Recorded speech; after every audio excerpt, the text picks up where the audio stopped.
Standing Committee on Public Accounts SCOPA Chair Songezo Zibi has emphasized the crucial role of government auditors in ensuring accountability and transparency in the management of public funds. Zibi was addressing the second annual SAIGA Audit and Finance Indaba. He lamented the scourge of wasteful expenditure and called for a focus on driving efficiencies and prudent spending. He joins us now to take the conversation a bit more further, and he joins us via our video link. Songezo, thank you so much for your time this evening here on SABC News. And as much as, we will be talking about wasteful expenditure when it comes to government, let's start off firstly by getting your reaction when it comes to what has transpired today with the Sassa officials who have been fingered in fraud in the Sassa offices. Good evening and thanks for having me. So firstly, I want to commend both Sassa and the South African Police Services, the Hawks, for acting against these individuals, because we see many of these instances where people take advantage of the transfers that South African taxpayers provide to South Africans who are less fortunate than themselves, take advantage of the system in order to steal, to advantage their friends, relatives, and other people may pay them money. And I hope that justice takes its course as quickly as possible, and that those who are still on the run will soon be arrested and taken to court. And Mr. Zibi, you addressed the SAIGA Audit and Finance Indaba, and talking about, the finance or the budget speech which took place earlier on this week on Wednesday. Let's firstly just get your thoughts when it comes to the proposed budget from the Finance Minister. So the Finance Minister and his team and always have to do a balancing act between the interests of poor South Africans, taking care of them in terms of the social wage, providing for South Africa's future in terms of South Africa's education system, but also investing in the economy. I think what I've heard a lot of people complaining about, and I've also had a look at the budget since the 19th of February, is that not enough is being done to invest in the economy so that it can create jobs. The problem is that the composition of our spending spends money on things that are not going to grow the economy, unfortunately. And we do not have room to tax South Africans more. We also do not have room to borrow, which means we must make tough decisions about where we're going to move money from in order to invest in the economy. I haven't heard many people speaking about which tough choices must be exercised. It's easy to criticize the finance minister, but we must say and then what, and take the tough decisions.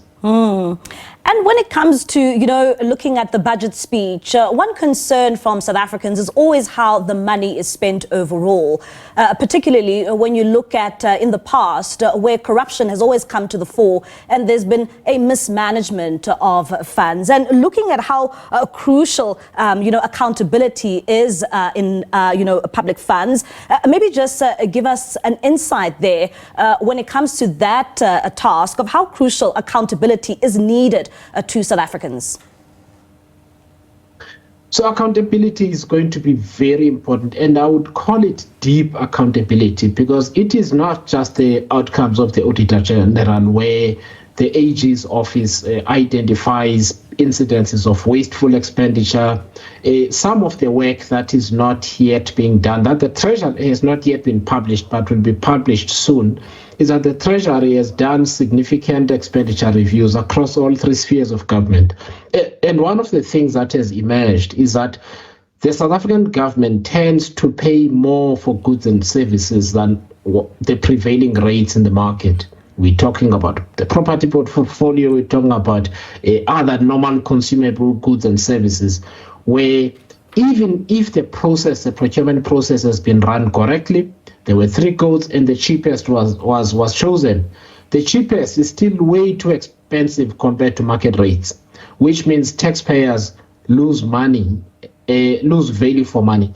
If we make those savings, then we'll be able to redirect those funds into investing in the economy and also investing in service delivery.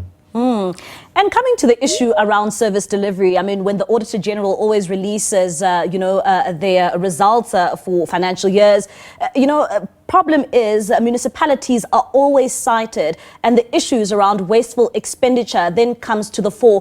What does that do to the morale of South Africans, particularly when it comes to the delivery of services? No, it's incredibly demoralizing, and I think it's one of the reasons, if not the main reason, why South Africans are just fed up and not willing to accept any tax increases at all anymore. In fact, the Treasury, to its credit, has provided a detailed outline of the lost opportunity, how we borrowed trillions of rand and we've got nothing to show for it. GDP per capita has reversed, while the burden of debt on each South African has worsened. That information is in the budget document. So at least in as far as providing the information for South Africans to look at and understand what has happened, the Treasury has provided that also. And when it comes to corruption, I mean, we've been dealing with corruption in our country for a couple of years now. When it comes to corruption, when it comes to wasteful expenditure, what does that do to government? And in turn, what does that do to the state of our economy? So corruption is a crime against South Africans, against the poor in particular, who need every rand to go towards what it is intended for. But one of the things I emphasized at the SAIGA Indaba this morning is that while prosecuting corrupt individuals and groups is important, and we must do it to the best of our ability, the best cure by far is prevention. And that needs systems that are strong, it needs individuals that are ethical, it needs technology that is going to make sure that there are less and less opportunities for corruption. ESCOM presented to our committee in Parliament a tool that takes the ability to choose suppliers away from the person who's trying to procure goods at ESCOM. The AI will do the analysis, look at the proposals, pick the supplier, award the contract, which means you've got far less chance of manipulation. Those are the things that we must do. Otherwise, we can't catch every thief there is throughout the whole country. It's not possible, and people will continue to get away with it. All right, Mr. Zibi, thank you so much for your time and for that insight. That is a Standing Committee on Public Accounts, SCOPA Chairperson Songezo Zibi, just giving us there his insights when it comes to government spending and accountability thereof of public funds.